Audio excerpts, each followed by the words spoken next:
So we have an amazing guest, the tech girl, Sam Wright. Thank you so much for coming through. As we just mentioned, obviously, it's the Tech Girl podcast that we were talking about now. Yeah, I call it Tech Girl Talks. Tech Girl Talks. Yeah. Very cool. So I want to get into, because you're in the esports space, you're on everyone's screens who obviously watch gaming, you were at the FIFA World Cup. What is it called? Yeah, I did the FIFA E-Nations Cup, and then the World Cup was the week before that. And that's the year. biggest FIFA... Biggest FIFA event. I've done the biggest FIFA event. Oh, this sounds off my own ass, but I'm actually proud of this. Do it, yeah, tell us. So last year, last year I started with the FIFA E-Nations Cup, which is the biggest FIFA event. Then I did the PUBG Global Championships, biggest PUBG event in the world. Then I got hired to do the Blast TV Paris Major, which for Counter-Strike, CSGO, last major ever. Did that in May. And then I got hired for Intel Extreme Masters Cologne. So I've done 3 different titles, the biggest global events in the space of a year, which is That's crazy. Pretty damn cool, yeah.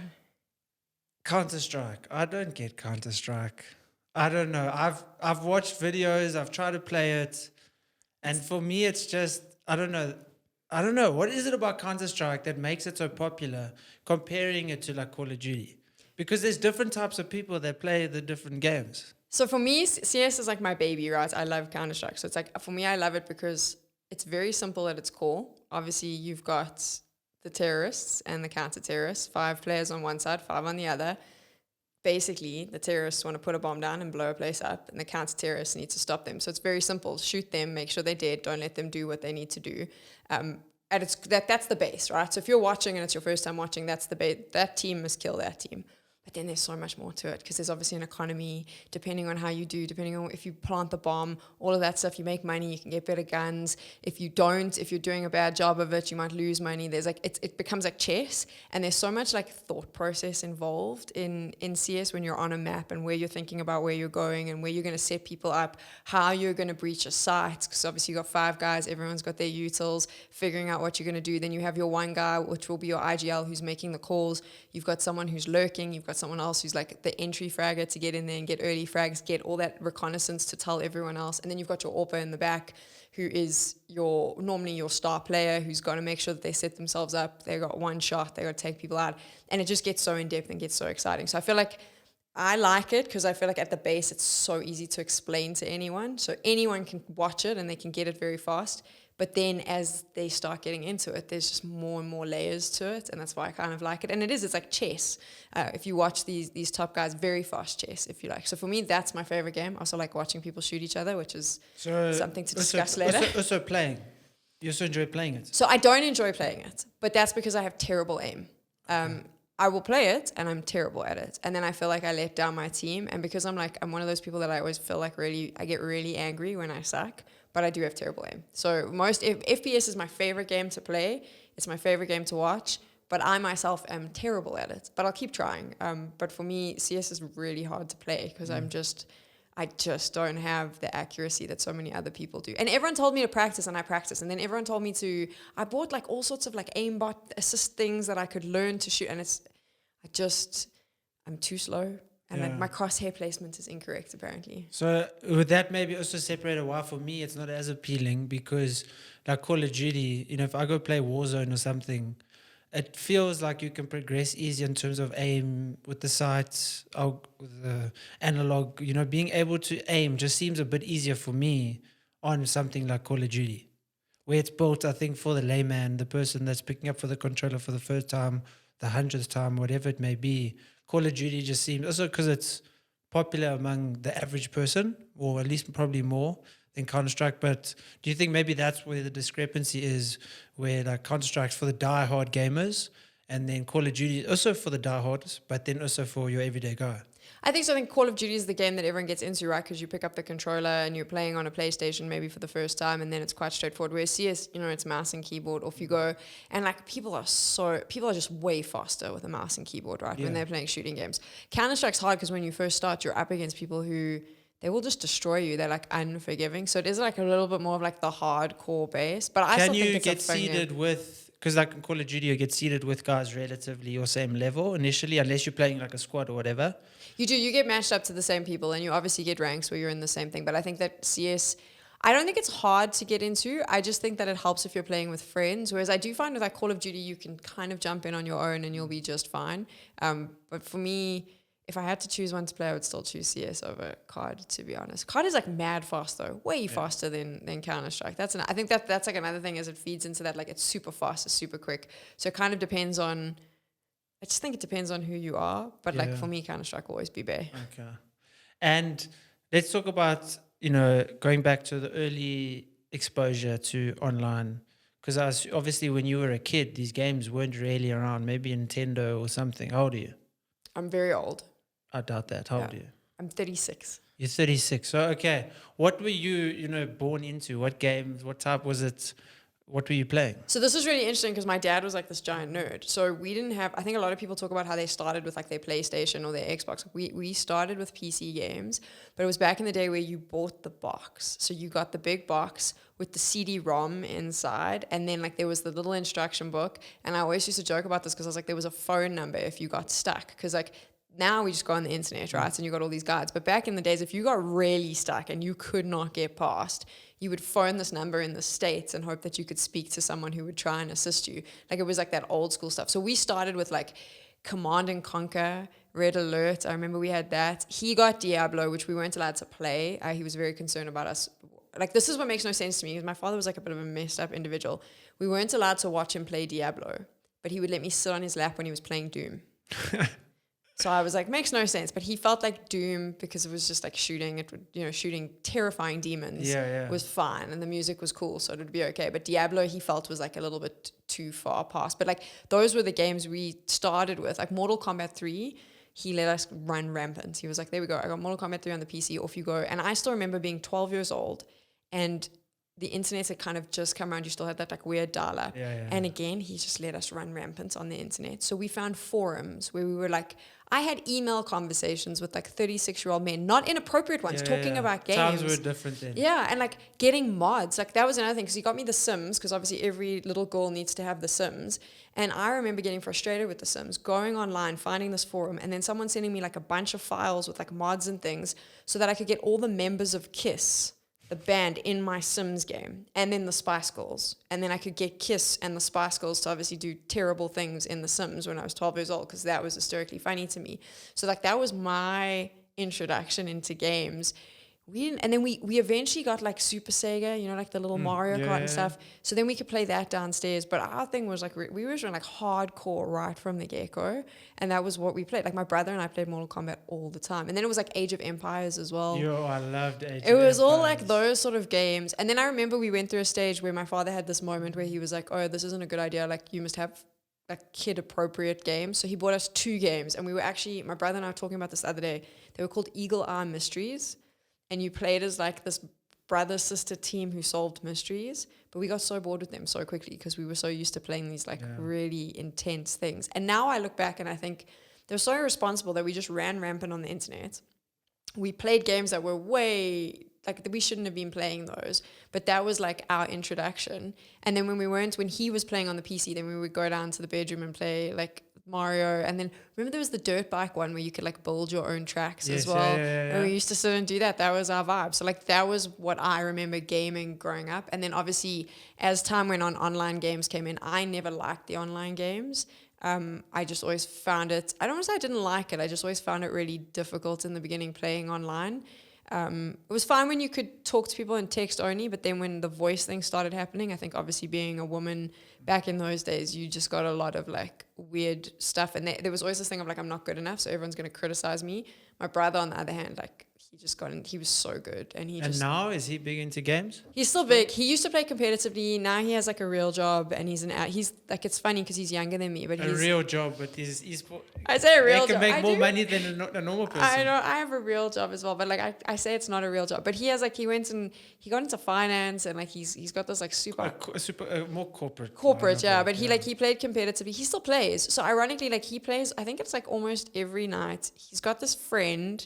My brother's like, oh, he's gonna be so upset with me for saying this. He's like super toxic when he plays, like, but not. He's actually not toxic. He's just brutally honest. And I'm gonna completely segue and tell you a funny story. I was once at Rage, and I had these like 2 girls come up to me, and they were like, are you so-and-so's sister? And they used his in-game name. And I was like, yes. And they're like, he's the worst. He told us that we were absolutely crap last night. He said we were useless.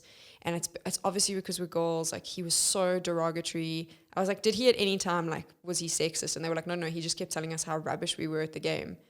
So I went up to him and I was like, dude, like, because he was also at Rage, he was playing. I was like, dude, these girls just came up to me, like, you know, like, what the hell? Like, I'm the one that's like championing women in games. And you're, he looked at me, he's like, oh, I don't have a problem that they were women. So I was like, well, why are you talking to them like that? He was like, because they were really trash. Yeah. Male or female, yeah. you trash, He was like, they're trash. He's like, when people are rubbish, I tell them they're rubbish. I was like, cool. So he found this other guy online, because a lot of people get annoyed playing with him, but he found this like one guy, and they play all the time. And his girlfriend always jokes and says, like, she's never heard, my brother doesn't laugh at her jokes the way he giggles at this guy. I think they went to his wedding and he had like met him online. That's cool. Yeah, so he still plays. He plays Dota all the time, but he's less competitive now. It's more just his thing that he does for a laugh. Yes. But I think that's also, he did the opposite of, because also sexism is when you treat someone differently. And if you treat a woman differently, how you wouldn't treat a man because she's a woman. So if he was deliberately more sweet or more kind, that could also be a form of sexism, because if everyone wants to be treated equally, then derogatory or not, it's the same. Well, that's the thing, right? They need to be white knighting. So his whole thing is, if you're rubbish, he'll tell you he's rubbish. I just think that he sometimes can be a little bit unrelenting about it. I mean, I've played with him. That was how I got into what I do, because he just never let me play. Whenever we tried to play together, all I heard was how useless I was, how I was you're like rubbish. they're commentating for him. Yeah, I ended up like, I would be like, okay, let's play. And he'd be like, I'm not going to deal with you. You don't listen. He tried to teach me Dota once. He was like, his favorite thing is always, you do not listen. Like, if you just like listened and like put more effort in, you would be better. So I ended up always being the person standing behind him watching. And that made me better at my job, I think. But that's just who he is. So like, that's fine. I think people who play with him know that. But I've tried to play with him before, where I've brought him in. I was playing Siege with a group of people. And I was like, why don't you come play Siege with us? Like, it's a fun thing that we never see each other, like, because I'm always traveling. This is like a game we can all play together with my mates. And he was like, chilled, I'll come play. And obviously he jumped into the server. No one knew he was my brother. And he's one of those people that, like, I'm not this person. So when I play a game, it takes me like a good hour to like get a feel for the controls and like figure out where I'm going, and I'm looking all over the place. And then once I'm comfortable, off I go. But he's that gamer that can just, whatever game it is, he picks it up and he's phenomenal at it. He'd never played Siege in his life, but he's played so much Counter-Strike. So he jumps in. Siege is like way slower than Counter-Strike, and he jumped in first game, just destroyed everyone. Like, didn't play the game the way you're supposed to, which is like to set up breach sites. He just ran straight through the door, shot everyone, was like, cool, we're done. And then he just exited, not a word. He just left. And I messaged him, I was like, what the hell? And he was like, yeah, it's a stupid game. That was all I got. It's a stupid game. And everyone else was like, who was that guy? He was so rude. I was like, yeah, I don't know who that was. You mentioned, obviously, being exposed with your dad, showing you these violent games. Essentially, we can call them violence. And, you know, there's been studies where people say that exposure to violence, or the study says the opposite, but when people say that it can make the general society more violent, or it could make people be more accustomed to seeing that kind of thing, which isn't actually true. And I was watching something interesting where it says actually for some people, it could be an outlet to express that maybe more aggressive side, so that when they're actually in society, they aren't, you know, portraying those, you know, certain signs of aggression. And I'm sure, obviously, in your line of work, you maybe had moms come up to you, parents come up to you, or even kids. You know, what is your experience with that in terms of, you know, seeing these dangerous, what people claim to be dangerous or violent games with youngsters? So it's kind of weird, because all the people I played games with growing up all went on to be really successful in their chosen fields, even if it wasn't gaming, and are like really impressive in terms of like their work ethic, their problem solving. And I always have said that I think that was gaming. Like, when you are faced with a problem in game, you have to keep working at it, solve it. But I've never met in terms of my circle of like people that ended up being like completely twisted and violent and maniacal. I get a lot of parents that will come to me and they're like, I never really hear the violence thing. I always have people coming to me saying my child is addicted to video games. And then I'll always be like, okay, cool. Like, what do you mean? Oh, well, you know, he never gets off and he cries and he screams. That was always weird for me, because we grew up in a house where we could play, but like we knew that in the week, it just was a rule. You didn't play. And on weekends, you got an hour if you were lucky, maybe 2. Like, that was it. That was just the rules. So even though we played, like, it was limited. I think that the problem is for now, parents don't understand the games. So like, for example, they'll always tell me that their child is addicted. And then I'll be like, okay, cool. Well, what game are they playing? No, Fortnite. Okay, cool. So the reason that he's addicted is because every single day he has to go in and he has to grind X, Y, Z, because then he gets things. And when the season passes there, he's getting cross with you when you're trying to take him away because he's got limited time to get that done. That's the first thing. But the second thing is, how old is your child? Oh, 6. Cool, so you know what Fortnite's about, right? I mean, this is the conversation I normally have with a mother, and she'll be like, oh yeah, I mean, it's just the cartoons and the dancing. And I'll be like, oh, okay, let me explain what Fortnite actually is. And then I always use the Hunger Games because they've always seen the Hunger Games. I'm like, your child is dropping onto a map with a bunch of other children, and his job is to kill them. No, but there's building. And I'm like, no. His job is literally to pick up guns and ultimately shoot them in the head. He's 6. You probably shouldn't let him play that game. Also, he doesn't understand, like for him, he's too young to understand the concept of now you must get off. Go find him a game that you can control the time and then everything will change. And then they always look at me like I'm insane. But I think we were lucky because my dad played games. So he knew, as much as like it probably wasn't a good idea to let your small children play Doom, we were doing it with him. And it was, he would be entertained and having fun. So it wasn't like we experienced Doom where you, if you've never heard of Doom, where you're literally running around shooting demons. Like, I think that can be quite traumatizing when you're 12. But when you're with your dad and he's joking and he's laughing and it's a game and he's making it so obviously clear that it's meant to be fun, you don't look at it the same way, if that makes sense. I just think parents nowadays, they blame video games for violence. They talk about them being addictive, which they are. There are actually studies. But I think that if they were a little bit more involved in what their kid was doing versus using... I love being the best parent ever because I don't have kids, so I have all the parental knowledge, right? I'm always like, I think parents use video games as like babysitters. Yeah. And I'm always like, well, don't use the game as a babysitter. Yeah, your kid's addicted because when they get home, you don't want to have to handle them. So like, go turn on the PlayStation, go put on the computer and go play. And then they're wondering why the kid's addicted when that's the kid's outlet for some sort of stimulation because the parent wants to go do something else. Well, this is the thing. They say, okay, cool, my kid's addicted and they throw a temper tantrum. And I only let them play an hour a day. Okay, cool. But then when you go to a restaurant with your friends or you're at a family bride, do you give them your phone and tell them just to play games? He's playing Fortnite on the iPad. Yeah, or play the iPad. Because actually that's just easier than them interrupting you. Because I've seen it. I've got friends who have kids who do it. And I'm like, but so there isn't a set time. Like we knew that this was our hour that we could play or our 2 hours. But if you're changing the goalposts all the time, then of course the kid's going to be like, well, I got to play for like 7 hours yesterday. Why can I only play for an hour now? But from a violence point of view, I don't know. I think that there's far more. I spoke to a psychologist about this, about the addiction and the violence. And he said the issue is from like a violence point of view, it's probably like there's other facets of someone's life that feed into that. So if those other facets are there and then they're playing games, yes, 100% it can create a more violent stereotype. But a lot of the time you can't just look at it in isolation, be like, okay, well, you play this game where you shoot everyone, therefore you'll be more prone to violence or more accepting of violence.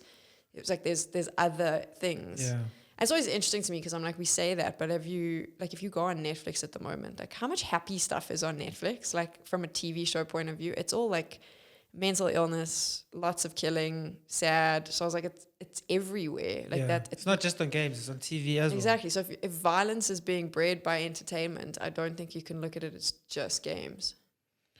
For you, for myself, I remember playing Wolfenstein when I was young. I love that game. Wolfenstein. Did you even get the humor in that though when you were younger? No. Because I didn't get it, but now I'm like, this is so funny. Cool. Yeah. I don't know what it was, but I mean, I was playing on PC. It was probably 2008 or maybe like 2008, early 2010s. And I remember being so traumatized. And I mean, looking back now, I watch because I don't have access to the game. I'll go watch it on YouTube or something. And just seeing how bad the graphics were. Firstly, like it's not scary when the graphics are just terrible. But it was just so interesting, the nightmares that I got from that game. And my parents didn't know what games I was playing. You know, obviously they were the ones paying for them. So a lot of the time they would need to. But then you have an uncle that gives you a game. Here, play this. Then you get exposed to these things. But, you know, as you mentioned, I didn't have a predisposition to aggression or any of that. So by being exposed to a violent game, it wasn't going to make me suddenly a violent person or, you know, desensitize myself to violence. It's maybe if you've got those tendencies, then you're exposed to that. Then you're exposed to maybe an unhealthy relationship with home and parents and then TV. So it's all the factors that come into play. And not allowing kids can also be detrimental.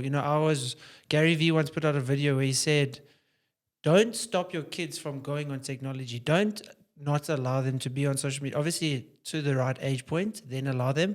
But don't, because technology is just going that direction. I mean, look at you. Your dad essentially allowed you or put you in a position to pursue the career that you're in now because he exposed you to all those games. So if he hadn't, you might not be in this position. You might not be as passionate about what you do. You might be in some other career path. So his exposure, giving you that exposure to those games, has helped you. The same way, giving your kid an iPad, obviously monitoring it, but allowing them to experience technology, because technology is developing. There's no way in this world we're never going to be using technology again. So you need to have that exposure because you want to be able to get a job one day where technology is 100% in the picture. 100%. I think there's that. And there's obviously, I do think gaming teaches you a lot of skills, which I think are really important. Like if you're in a team environment, there is a teamwork type of thing. Also, the truth of it is a lot of the time, and like I'm never hidden away from this, it is toxic online. People are freaking cruel. They're horrible. They say horrible things.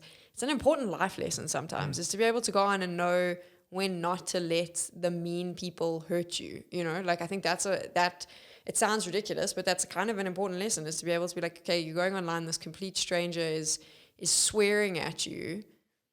Learning to deal with that, I actually think is quite interesting. Or maybe you're my brother who gets angry with everyone because he likes to win too much. Learning to deal with that and how to handle, because he's much better now that he's older. But like, he needed to learn those life lessons. He learned those through gaming with his friends. Playing in a competitive team was really important for him. He learned structure. He learned understanding like different roles. For me, I learned those different things as well. Being in the esports world, having to like monitor what these teams were doing, understanding how to communicate. So you learn all of those things, but also it's just fun. Like, I think that's something that like, there's nothing different.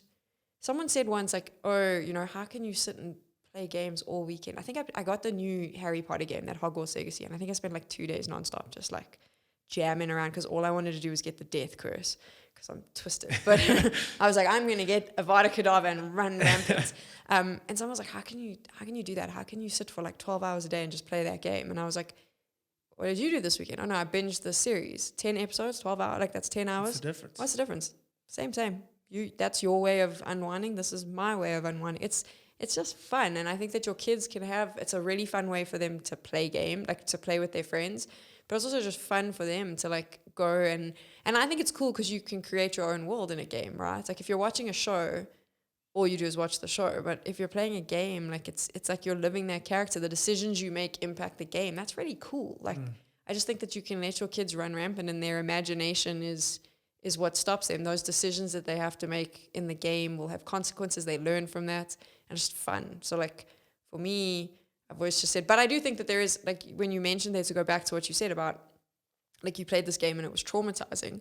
I do think there's age restrictions on games for a reason. Yeah. Like I would never condone what my dad was doing. And I think if we had played Doom on our own, probably would have had a very different experience. It's like this hardcore rock music comes in just before this massive evil demon runs at you. That would be terrifying. It was funny for us because we had him laughing when the music came, and he was like, oh, the bad guy's coming now. And then this demon would run in and he'd be like, oh, we got to get it. Hit spacebar, hit space. That was a cool experience. If he hadn't have been there, I probably would have had nightmares for many days. And I feel like that's also why he probably never let us play Diablo, because I think like trying to explain Diablo to us in the same way would have been quite difficult. But it was like, for me, it's just also be aware of what your kid's playing, because those games are terrifying. Like, I don't know, Wolfenstein, if you get the jokes, it's funny. Yeah. But if you don't, I think that must have been a pretty scary experience. That when I was playing, I mean, I just remember these like ghosts coming out of the walls and coming at you. And I've got, so I personally cannot watch horror movies. I mean, I hate horror movies. And I think maybe Wolfenstein put that into me, but every single subsequent Wolfenstein new edition that came out, I was getting it. So it didn't scar me in such a negative way, I think, because I still wanted to play the new one, because I have such good memories like playing it with my brother when I was younger. So, I don't think it had the negative effect, other than maybe making me scared, but then also making me then later in life realize, okay, well, is there going to be a ghost coming out of the water? And it just teaches you maybe and makes you grow up a little bit more. But in terms of the gaming as a youngster, I think also, I mean, in schools, if you look at Minecraft is being used in schools because it creates spatial awareness. It allows kids to, as you mentioned, create this whole world and be creative. And I mean, if you look at the amazing buildings and stuff that people create in Minecraft, like that's, yes, it might take a long time to do it, and they might be spending their whole weekend to make a castle or whatever. But the creativity that goes into that, the time and the discipline, like people don't think about gaming and discipline in the same light. But everyone that's good at Counter-Strike had to be disciplined to get good. Anyone that needed 15, 30 hours, whatever, to build a massive palace in Minecraft needed discipline to do it. And lots of people just give up. So there's also the discipline aspect in gaming.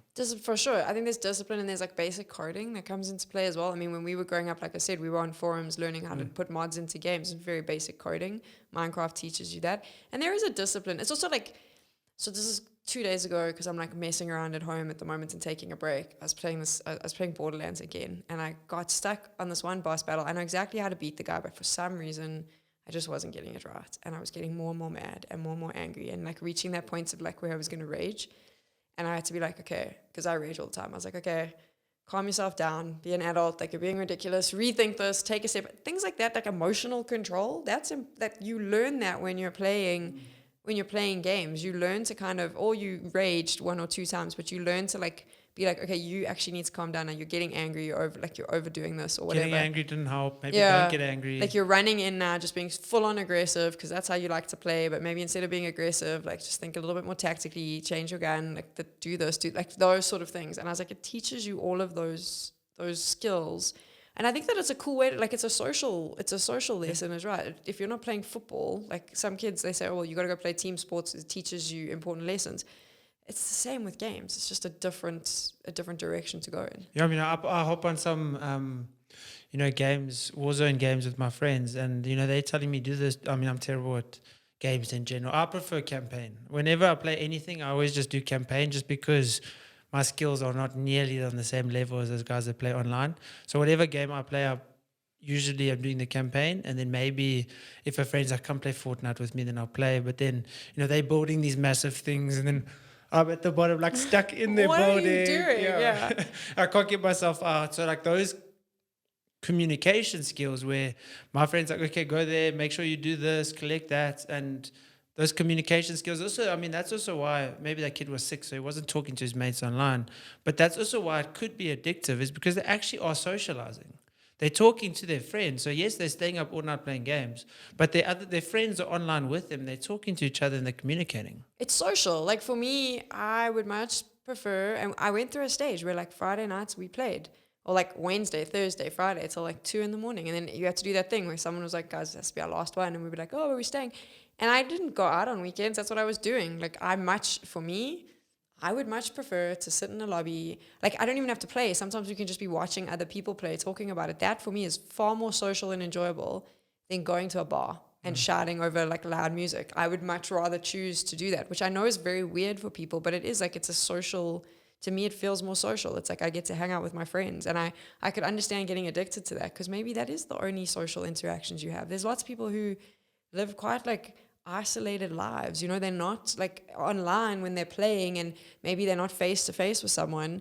They can be who they want to be, but when you put them in a social setting, they feel uncomfortable. I think that like people also don't pay attention to that. Some people just, that to them is a better way of feeling fulfilled and feeling like they have friendships, as opposed to pushing them outside where maybe they're just not comfortable in their own skin and they don't want to be around people. For you yourself, in the progression of your career, did all the opportunities come for you because of your YouTube channel and putting yourself out there and, doing reviews and doing streams? And like, how did your career progress? Was it because of YouTube? Not because of YouTube. I always joke and say it was because I had a vagina and they just desperately needed a girl at the time. But I had like a little blog, and I was doing game reviews, and I had a friend doing game reviews on the blog as well as like tech reviews. And then I hadn't started YouTube yet. But then what happened was I started doing esports stuff. So all these reviews were on a blog? All on the blog, okay. All written. And I had a day job. And then I had slowly started getting into gaming. I didn't really want to talk about gaming publicly, but a friend of mine, Pippa Shabalala, who's like just the most incredible. A lot of people know from The Verge. She was like the first girl gamer in South Africa that people saw and knew of. She was like, why don't you play games? Like, because I was actually writing under a pseudonym for a magazine she was editing.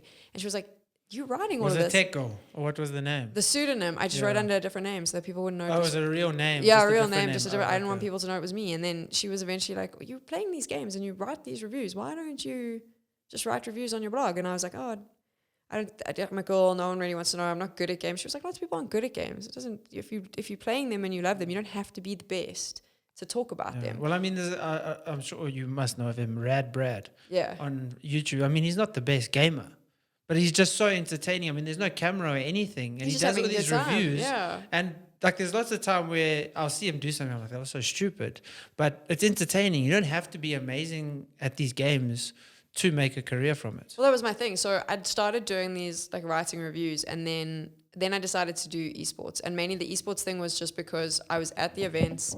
My brother was playing, his friends were playing. They were always at our house all playing together. And a lot of people don't know this because like a lot of people say, oh, she just popped out of nowhere. She wasn't part of the scene. I was there. I used to be in the basement at Rage. I just was quiet and like really reserved. And my brother was there and like I was watching his friends. And then from there, I kind of started seeing all this money go into esports. And I got really upset because I felt like a lot of my friends, because I would now say they're my friends, were being misled into believing like this was their big moment. But at that stage, I had worked in the media for a bit, so I knew that that's not how it works. I think like the media will make a big hype about something and then just move on to the next thing. And I saw all my friends getting so excited about like this thing where like esports was going to become this big thing. And I was like, no, these people will leave in like 2-3 weeks and no one will talk about this anymore and you'll be forgotten and like you're going to be so devastated. And then I was like, you know what, stuff that. I have a channel, like I have this blog. By then I just started like trying to dabble in YouTube and I was like, I'll tell these, like I'm going to tell their stories because I'm passionate about what they're doing and like I think this is cool and they're so good and no one knows they exist. So I started writing about them, and then I started making the worst videos you've ever seen, which I've actually deleted now because they were embarrassing, where I was like trying to like educate people about what esports was. And from there, what happened was a very well-known, because at this stage, esports in the rest of the world was massive. They were filling stadiums. And What year roughly was this? 2016. Okay. And they then flew in a guy called Red Eye. He was, at that point, he had hosted the TI, the International, that big Dota, millions and millions. He'd been in stadiums. The South African company paid all this money to bring him out to host a local event. And he was like, no, I want to work with other South Africans. So at that stage, it was such a small group of people doing esports work from like a commentating point of view and stuff. And so they brought them all in and then realized, I think it was I know who she is because we've chatted a lot since then, but it was a woman in the PR team who went, this isn't a very diverse group. Like it's very, like we need something. So we need a girl, like we need a woman. There's no woman, we need a woman. And they were like, well, who? And she was like, oh, that girl's here all the time, filming stuff and whatever, and she can do it. And they came to me like, oh, do you want to host the show? I had no clue what I was doing. I didn't know how to put an in-ear in. I watched esports. I watched lots of esports overseas. So I was like, oh yeah, well, I mean, I've watched these people do this a million times. How hard can it be? And that was my break because I did it. I was absolutely shit at it. It was embarrassingly bad. But Red Eye was like, oh, actually, there's some passion here. And like, if you are serious about this, like we can work on some things. And I think I'll probably be able to get you some work. And I actually just ignored him and was like, whatever, dude, I had a good time later. Like, and then it was a couple of months later, I was so sick of my day job. And I just had a moment where I was like, What was your day job? So I was working at a marketing company and I just didn't like the way, I mean, it's a weird thing where I was like, I just didn't like the way my colleagues were being treated. I got treated well, but I just felt like the company wasn't being managed correctly. And I felt like we were misleading people. And I'm a weird person. Sometimes something just gets under my skin. And the one day I just stood up, I was like, I'm done. I don't like the way you're doing things. I don't care if this is how you make money. I just want no part of it. And I walked out. I still remember that boss at the time when I walked out, he started laughing at me. He was like, do you think this little tech girl thing that you're doing is going to go anywhere? He was like, you can leave. He was like, I'm making you money. You leave here. Like that's a joke. And I was like, I don't fucking care. And I you just made that so much more worth it leaving. Yeah. And I was like, I'm leaving. And now sometimes I think about him and I'm just like, I wonder if he's like ever looked me up and been like, oh, damn. It worked out. Yeah, it worked out. But I left and then I phoned well, I was in Discord actually. I messaged Paul and I was like, so about what you said. And he was like, cool. And then he spent like a few months with me online. I would film different things of me like commentating or hosting or interviewing, and he would just critique the hell out of it.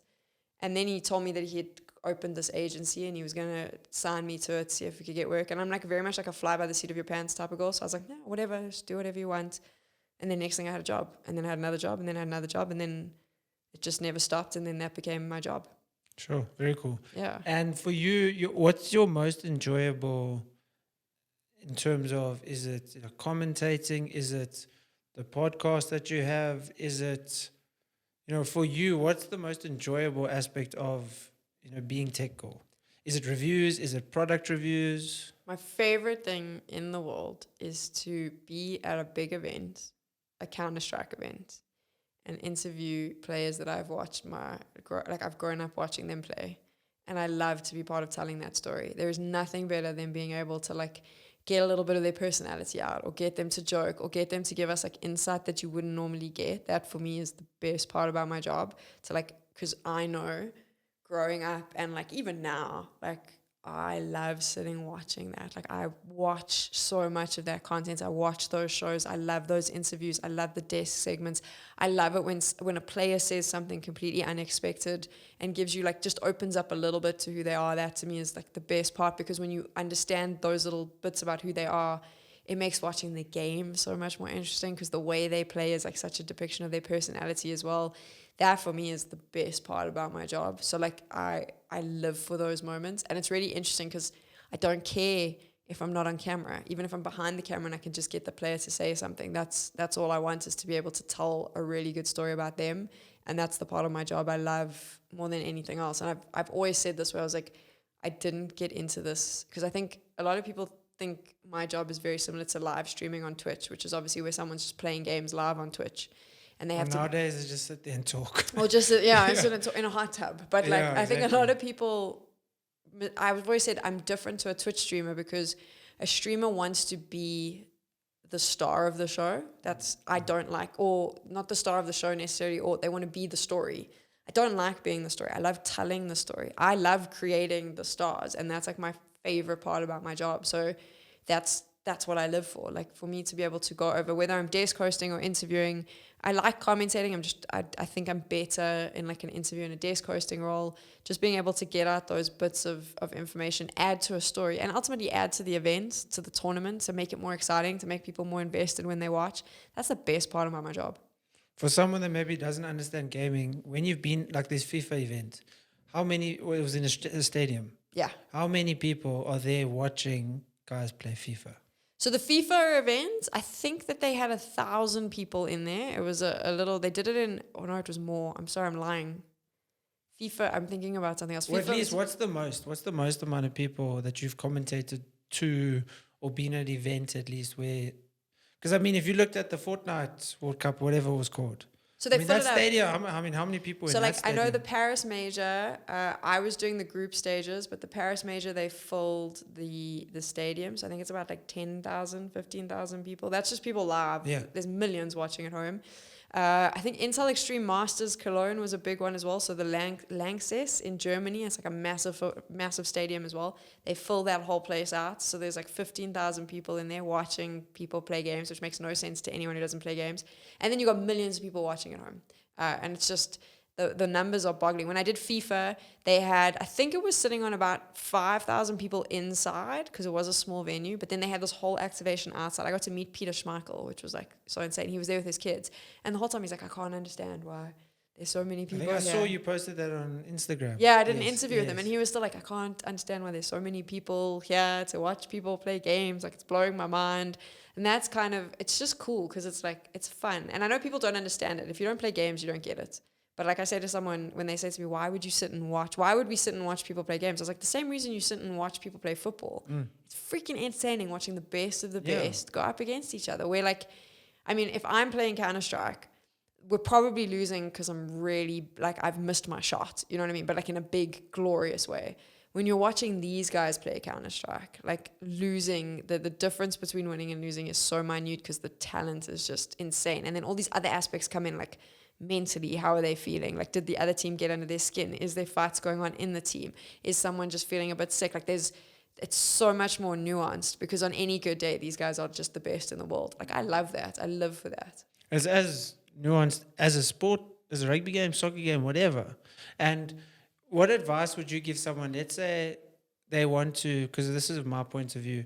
If someone wants to become professional gamer, or if they want to become a streamer, influencer wise, or like make a career out of it, my advice to them would probably be the same, and it's as difficult as someone coming up to you and saying, I want to be a Springbok rugby player. If you want to be the best of the best gamer, streamer, whatever, it's as difficult as being a Usain Bolt. Like, if you want to be the best of the best in anything, the top tier 1%, it's as difficult all around. So, what advice would you give someone? I'm just so glad you said that, because I feel like I do so many of these like conversations where people presume because it's gaming, and I get it. Gaming feels more accessible, right? It's easier. I always hear it like, I'm going to just do this full time. Like, I'm going to go and game full time. And I'm like, okay, cool. Like, it's probably not going to work out for you. Like, so I'm glad you said that, because I think a lot of people don't really respect it for what it is. Like, gaming at the top level is impossibly hard. And exactly like you said, it's the same as aiming to be a Springbok rugby player. Like, you are going up against so many people wanting the same thing. That's from like, you have to think about it if you want to be a professional gamer in the same way you would think about being a professional sportsman. Very few make it. You have to have a backup plan. You have to still be studying. You still have to have another plan, because it's so difficult to make it there.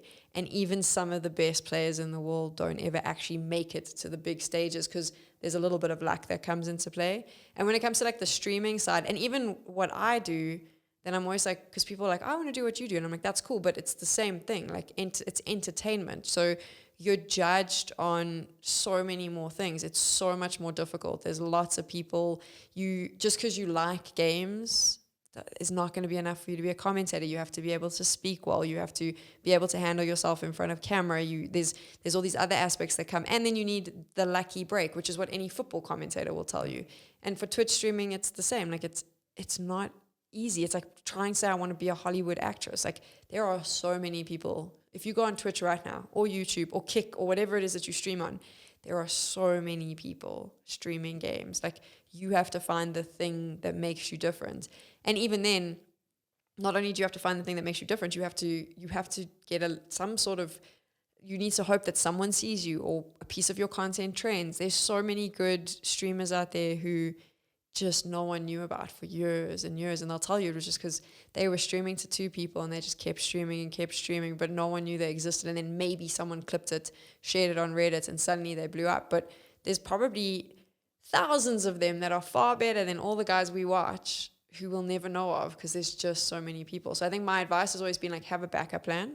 That's the first thing. The second thing is, if you're getting into this because you want to make a stack of money, you probably should stop now, because you don't make money in the beginning. You're probably going to spend money on all of this, and there's a good chance you'll never make money. You've got to do it because you love it and you're passionate about it. And then you just have to grind. I think that's the other thing. Like, it is hard work to be the best at anything, or to be at the top of anything, is work. And it's hard work, and it's putting in consistent work all the time, which no one ever wants to hear. And it's actually lonely work as well. It's horrifically lonely. I'm always like, I'm lucky, right? I feel like my career is, I think I've done everything in my career that I've always wanted to do. And if it ended tomorrow, I'd be super sad, but I'd also be like, cool, I did some crazy rad stuff. But I obviously get to travel a lot. And we were talking about this earlier, where I said, like, I was in Paris. Just before Paris, ironically, I was in Sweden. Then I did Paris. Then I had like 2 weeks at home, and then I was in Poland. Then I came back for a week, and then I went to Pretoria, which was like, I was staying in a hotel there for another job. Then I came back from Pretoria for 2 weeks, and then I was in Germany. Literally got back from Germany. That weekend I worked a job at home, and then on the Monday I flew to Saudi Arabia, and then I came back. So it was like a good 2-3 months of, I'm home for like a week here and a week there. And people are always like, oh, that sounds amazing. I'm like, it is. So I don't want to take that away. I'm very grateful. But also, it's really freaking hard. You go to all these cool places and you have no one else to experience them with. You don't have your friends there. You don't have your family there. It's you and your ace. And yes, you got your colleagues there, but they're still your colleagues. They the very people who understand the loneliness you're feeling are the people you have to compete with for jobs. So the people that you'll be closest to, because you can have these conversations with them about what you're going through, are the same people that next week you'll probably have to try and take their job from them, which is really, that's like the freelancer life that we live. But it's lonely. You're there, you're in a different country, you live in and out of hotels, you're there for work. And then it's hard because we work these mad hours. We're in front of camera. People are unforgiving. It's same with pro players. I watch players. There's a player called Simple. Everyone knows, if you watch Counter-Strike, everyone knows Simple. He's the greatest of all time, and he's not playing very well at the moment. And you can see him tilting. But people are like unforgiving. He has given us the most incredible moments in the game. But if he does not pop off every bloody game, the whole of the internet is like, oh, Simple, he must quit. He's rubbish. Like, and I was like, it's hard. So like, there's a lot of pressure on you. And then you deal with that all alone in this like isolated bubble. And then you come home, and when you get home, all your friends, you miss weddings, you miss birthdays, you miss all the important stuff. And you get home and it feels like no one, I want to say it feels like no one wants you around, and it's not fair because they do want you around, but you just feel everyone else has gone on with their life. So remember when you left, everything stood still, right? And you get back and everyone's lives have just continued, and they've got to keep continuing, and you kind of get home and go, well, crap, I've missed all this stuff and I feel so isolated from everyone. So I think that that's a lot of the conversation that people don't talk about. And I think the same goes for Twitch streaming. Like, I have friends who are phenomenal streamers. They stream 8 hours a day. Like, they are, and they have to stream when everyone else isn't at work, and they are just in front of their computer, talking to their computer, talking to strangers on the internet, having to be super entertaining. And that's like another thing. We all have bad days. Like, we all go through bad stuff. Imagine if you're in front of a camera, you cannot ever be sad. You can't have your bad day. You can say, oh, I'm having a bad day, but like, there's a lot of personal stuff you don't want to share. And those people who are coming to watch you, or they're coming to watch an esports show, do not care. Yeah, they want to came be for that. They want to be. They want to escape their lives. They don't want to hear about more trouble. You must be happy. They want to happy. be entertained. And I'm always like, I have a colleague who is someone I look up to so much, and her mom passed away. And she had a job, I think it was like 2 weeks after her mom passed away, and she chose to do the job. And I know that she chose to do the job because it was easier than sitting at home dealing with that. But she came to work every day and had to put on a smile and be the happiest person on the internet. And I saw a comment somewhere where they're like, why is so-and-so, she just looks really miserable today. I hate it. And I was like, wow. Like, she's still smiling. She still looks happy. But maybe the smile isn't going all the way to her eyes. And you're like, well, she looks miserable, so now I'm not happy. Like, that's kind of the situation you live in. I'm like, her mom just died. Like, that's what she's dealing with every single day. Like, but she's coming here and she's putting on a show, and you would never once have said, like, that was all going on, and happening. It's insane, like, that sort of stuff. I think that might also be, in terms of giving someone advice to pursue a career in it, is the work aspect that goes into it, but also the putting on a show, or being the personality. Or you might have troubles there, but don't bring them here. Like, yes, you're going to be in the public eye. You're always going to be critiqued. You're constantly going to be judged. You're constantly going to be having to portray something that you might not be feeling like you're wanting to portray. And you have to sometimes be fake. And I think that's what people also might not look into, is your mom died, but you got all these millions of people or whatever watching you. Like, you can't reflect on the fact that your mom died. You have to put on the show that you did last night when your mom was still alive. 100%. Or like, I know, I mean, this is an interesting one as well, because obviously when you're working, you can't be on your phone. You can't be, you've got to watch, like, our days are long. So I think a lot of people, you might see, if I start as a desk coach, you'll see me for the first 10 minutes before the game starts. Then you see me between maps for like 10 minutes, and then you see me at the end. But in between all of that, I'm watching every single game because I got to analyze it. I got to ask questions about it. If we're not in the studio, we're normally at the hotel watching the other game. So even though we're technically like off, we're still watching, because tomorrow we're going to have still working. Yeah, we got to tell that story. And then you'll have a situation, and this has always been hard for me, where like your friend will reach out and they've just gone through a breakup and they need your support. Or you're in the middle of fighting with your significant other who's miles away because they're unhappy about something. And then you have to be like, go away. You know what I mean? And I think I'm really lucky. It's taken me a long time, but I think I've found a bubble of people who get it and who understand that when I'm there, I'm not a available in the sense that they'll be like, how's it going? I'll be like, it'll be great. I'll use them when I want to vent about something. I'll be like, this is pissing me off here. But they know that like I'm not going to be able to take on their emotional load right now because I need to go and smile at a camera. So if you tell me that you're having a really, like, as a partner, if you're like, I'm having a really bad day, this has gone wrong, I need a bit of support, it sucks, but I cannot give you anything because they're taking all of it right now. Yeah. And it's also always hard when you get back. And I actually saw this on a Tyson Fury reality show the other day, and he said this. The one on Netflix. Yeah, and he said this thing, and I was like, I can't believe that I'm agreeing with you because I think this whole show looks fake. But he made a comment about how he goes to these like fan appearances and it's amazing and he loves everyone and everyone's shouting and it's so good. But the next day he wakes up and he feels like a pile of dirty laundry at the bottom of the stairs because they take everything from you. And I was like, wow, I get that. Because I completely get that idea of like my job is to give as much of me as I can to you so that you feel good, you get invested in the game, you leave here feeling entertained. I don't get anything back from you. So by the time I get on the plane and I go home, there is nothing left. And it happens all the time. And I've spoken to a lot of colleagues who go through the same thing. We fly out, and the players as well. Like, you have this incredible time because you're on a high when this is over. The adrenaline's, we all go out on the last night. Everyone's happy. But you get on that plane and you get home and you feel like there's nothing here. I have nothing left to give anyone around me. No one here experienced this with me. So like, they just will never, and they'll never understand like what that was as much as they'll try. And like, now there's nothing. So now I need a week for you to fill my cup. So not only was I not available all this time, but now I need you to give me as much energy as you can. And I don't think that's healthy for like anyone.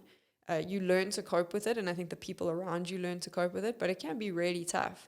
So I feel like it's the same with, I suppose, any professional sports star or anyone in like doing broadcast work.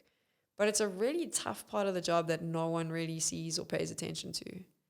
But I don't care because I do love my job and I'm really happy. So, what longevity for you could you see in terms of all the traveling, or, you know, at what time frame do you say like, okay, well, I can't be traveling for the next 20 years, or, you know, this is where I see my career going in 5 years, being more established in one particular place, or where do you see your career, you know, moving? Or so would you prefer for your career to move towards? So I've never really set goals. I'm like a really weird person where I don't like to set goals.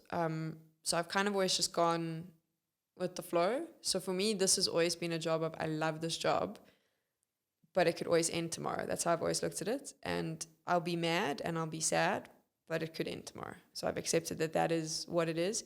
I do think though, and I think from a timing point of view, I think that you have a shelf life of when you can be super entertaining and then you can do a bunch of big shows. And then I think after about 2 years, people get sick of your face because they see you so much. People get bored. They just want something new. Yeah, they want something new. So I feel like last year I said that the beginning of this year was the end. Then I said the end of this year. Now I keep saying maybe the end of next year.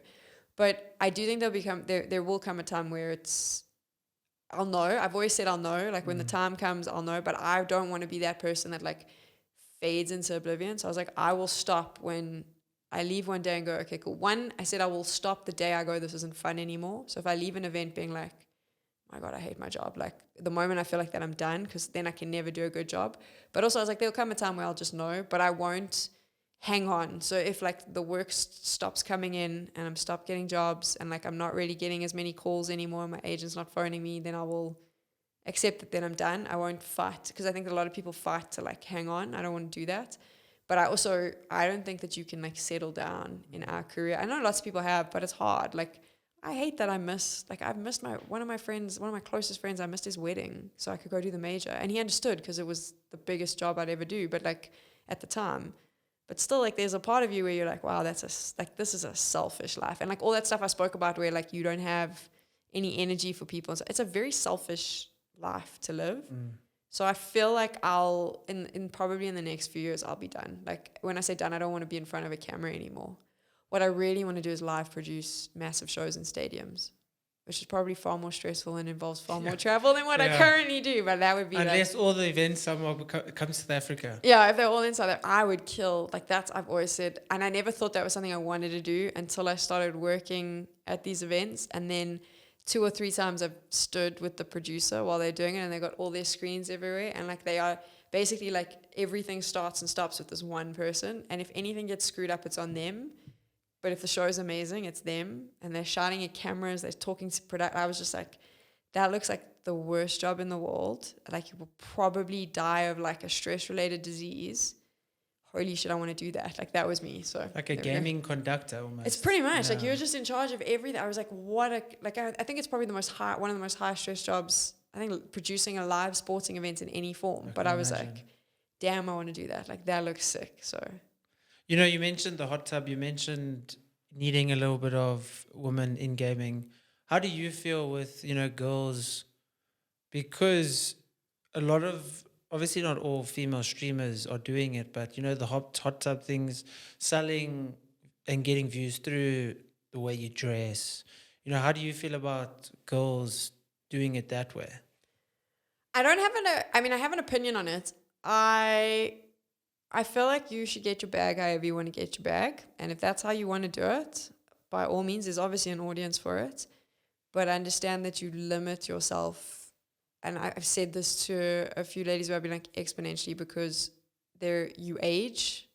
They will not, once you age. There's going to be someone younger coming. Yeah, someone younger, someone prettier. And if you want to cling on to that, you got to, I've seen it. I've seen girls do it where now they're like, there's so much cosmetic surgery and changing this and trying to be more outrageous because someone new will come along who, you were blonde, they brunette or whatever, and now everyone's moved over to them. So if you understand that you have a lifespan, but for me, I never went that route. Ironically, when I started, a lot of the South African gaming industry at the time was like run by a lot of men who had opinions about women all the time. And there would be so many of them that would see me and I'd be like, oh, you need to be sexier. Like, you need to, you need to show a bit of skin. Like, the guys, they want sexier girls, like, lose some weight, wear a shorter skirt. And I'd be like, okay. And then the next guy would be like, oh, you don't be too sexy, like, dress it down. Sometimes you're a bit too confident. You use big words. Don't do that. Like, they all had an opinion about what I should do and what makes, like, the perfect girl gamer. I don't know if it was because I was too insecure or I just didn't care, but I was like, I'm not going to do this. I'm going to do this my way. And if my way fails, good on you. But like, you guys have been around for a while and I don't really think you've done anything that I like want to aspire to.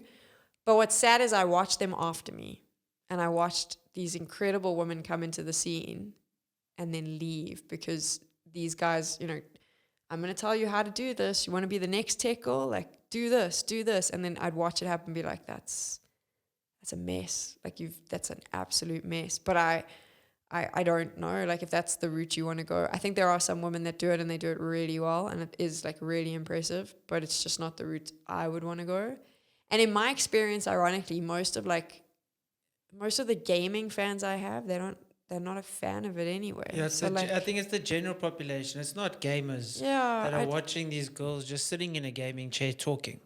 It's not gamers, it's lonely men, pretty much. Yeah, and I mean, obviously there'll be like one, like there's levels to what you... Yeah, like I'm a tomboy, right? And like most of my friends are, like, I grew up playing games and I work in the gaming. Most of us are guys, like most of my friends are guys. So like I hear and they treat me, I always joke about this. I was like, sometimes they forget that I'm a woman. So they'll speak in a manner that you probably wouldn't speak around. So like I'll mention a particular quote unquote gamer girl who's like, they'll be like, do you know so-and-so? And I'll be like, oh yeah, like, and they're like, yeah, like she had her ass out last night, lol, good ass. Because they've gone on the Twitch chat and they've looked at the quick clip and they've looked at her bum and they've been like, oh, she's got a great bum, which is cool because she does have a great bum, but they don't agree with what she's doing. But that's cool. Like, if that's what she's doing and it's making her money, like, I'm always like, you should do whatever it is that you want to do. It wasn't the route I went down. I think I was way too insecure to go down that route. And also I just didn't want to do it. Like, I felt like I would rather be remembered for, say, a talent or something that I did, or like the way I was able to present versus the way I looked. But I don't begrudge anyone if the way they look gets them money and that's what they're remembered for. I think as long as their identity isn't rooted in the appreciation of men or the appreciation of viewers. I think that's hard. Like that, you're 100% right. But I'm like, but also, how do you not start believing that your only value is the way you look? Like, and that's it's on social media. I mean, even someone that doesn't stream, someone just posts a photo on Instagram and the photo just does worse. Shoulders drop. Like, why didn't people like my photo? What's wrong with me? And it doesn't mean something's wrong with you just because you're getting less likes. Doesn't mean people like you less or you deserve less appreciation. Like, sometimes the algorithm does something and you get less views.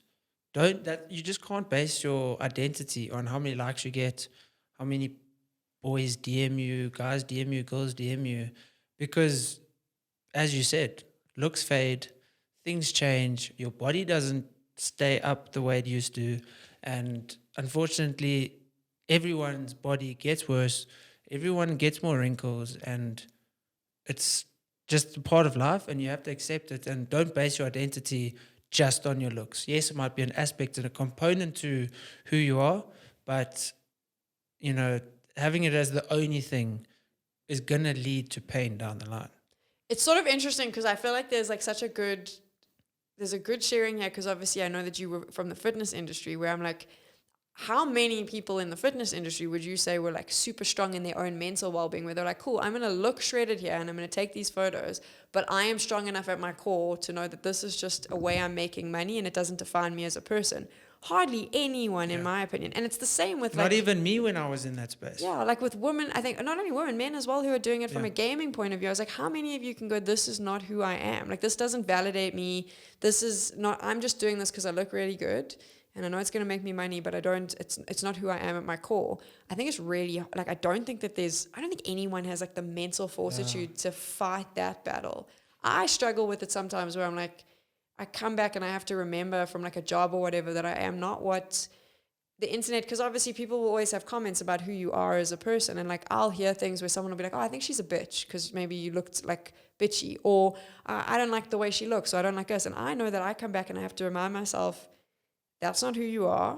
This is who you are. That is a part of your personality. Like, this is who you are. This is what actually matters in life. Like, not the validation of like this weird, strange online audience. I think when your entire content is around your body and the way you look, that must be really hard to like separate the two. Yeah, I think it's anything of this world, essentially, that can disappear, age. If you root your identity in that, it could be a problem. It doesn't have to just be within the esports space. It could be within business. If your identity is being an entrepreneur, business sometimes is going to drop. Business sometimes is going to do badly. Sometimes it's going to do great. Sometimes clients are going to leave you. If your identity or your own value is rooted in how successful you are or how people view you, you're going to end up unhappy at some point. You need to find, you know, you need to be able to escape within yourself and be like, I don't care what the world is saying. I don't care about those bad comments, calling me an idiot, calling me whatever the comments say, however many likes I get. I know who I am, and the outside world, the validation that I get is cool, but validation, no validation, I still am myself, am as happy as can be. And that's what's difficult to social media, because there's that constant lack or, you know, overt validation. Especially like when your job is, whether it's, you know, you're doing a podcast or you're streaming, or like for me, you're broadcasting, or you're a professional player, and you're like, validation is kind of what keeps us getting paid, right? So the more validation we get, the more hireable we are. But like it's a vicious cycle. I've got stuck into it like quite a few times, where I've had to like pull myself out, and I can get like really deep into a rabbit hole. But my problem is, I go into the rabbit hole and then I'm like, I beat myself up. So I'll come out of it and be like, oh my gosh, you're terrible, you're this, you're that, you don't belong here, this, that. And like, I can find myself in a negative space really fast. And it's taken me so many years to kind of go, and I do think my career took off when I kind of came to this realization where I was like, you know what, actually, I like me. There's lots of things about me that I think are horrible. Like, I agree, they're not nice things. I don't like them in other people, I don't like them in me, but they're part of me, and I'm working on them, and I'm realizing that is, but I like the fact that this is kind of who I am. And I'm okay, like that moment of like, I'm okay with that. That the I think appreciation of, yes, I'm human, but I'm working on those flaws that I might notice. It's like that self-realization, right? So being like, okay, like I'm self-aware enough to know that this is something that's wrong with me, and like that, not necessarily wrong, but something that I should probably work on. And I think that when I reached that point, I was much better at my career, because then the inhibitions fall away, and I'm a little less obsessed with making sure that everyone likes me and everyone's happy. But saying that, I still have those days where I'm like, oh, why is no one liking that tweet? But everyone goes through that. Maybe I chose the wrong photo, like silly stuff like that. Like, and I worry about a lot of girls whose entire career is on an OnlyFans or is on the Twitch hot tubs. I just worry I actually don't worry about older women like that have sort of passed, like sort of entering early 30s, because I feel like you have a little bit more understanding of who you are. I'm always terrified when I see like an 18, 19-year-old girl. I feel like such an old person saying this, but I'm always like, you don't know anything about who you are at the moment. You have no idea like what the world is like. Like I always thought I knew everything when I was that age, but like you really don't. I worry that you might regret this down the line. Yeah. And then you always see like all these porn stars are coming out now being like, oh my gosh, I regretted everything. And I'm like, we were telling you that. Yeah. But that's also the importance of doing what you love, because the moment maybe it doesn't work out, or the moment that, like with this podcast, if forever I only get max 2,000 views, I'm enjoying conversation. I enjoy what I do. I enjoy talking to people. I enjoy, even if it's one person saying thank you that inspired me, or thank you that really motivated me. That's why you do it, because you enjoy it and because you're passionate about it. These girls that are in the hot tubs, they're not doing it because they're passionate about it. They're doing it for something else. Whereas, with what you're doing, you love and you're passionate about it. So if it does at some point come to an end, you're like, well, I did it. I loved it. I had a great time and it was worth it. Not everything lasts forever. 100%. And I think that there's also like a really weird twist here where I have some of the most beautiful friends who are just naturally beautiful women who stream. And they're not doing the hot tub thing, whatever. They're playing games. And they have so much hate because people be like, oh, you're just doing this because you're pretty and you can make money. And these people are actually like super passionate about playing games. It's just not, like, it sounds ridiculous. It's not their fault that they're just really attractive at the same time. And it goes like both ways in that instance as well, because I feel like a lot of women get hate because there are other women getting their bag. But if you are passionate about what you do, you just kind of have to shoulder on and keep going. I suppose that's all you can do. But it's like what you said with the podcast. I feel the same, where I'm like, there's things I just like doing what I do. There's a lot of things I do that don't make me any money. I just do them because I like it. Obviously my job pays me now, but for a long time, I was doing that stuff for free for whoever would let me. Because I was like, do you want someone to interview your players? I'm here. Like, especially in South Africa, like overseas, no one lets you work for free because they're pretty like hardcore about, we're going to pay you for your services. There's way more people. There wasn't enough people. There was no one here, and I was running around being like, I'll do it for free. I'll do this. I'll do that. Oh, you want me to do? I'll do this extra piece of content for you. Like, let's do this. Because I just loved what I did, and I was so passionate about Counter-Strike and the players. I was like, I want to make people realize like this is cool. People must come watch this. They must like appreciate who you are and what you've done. That for me is really important. Well, Sam, thank you so much. I really appreciate it. I spoke way too much. I'm so sorry, dude. I felt like I just babbled on. Thank you so much.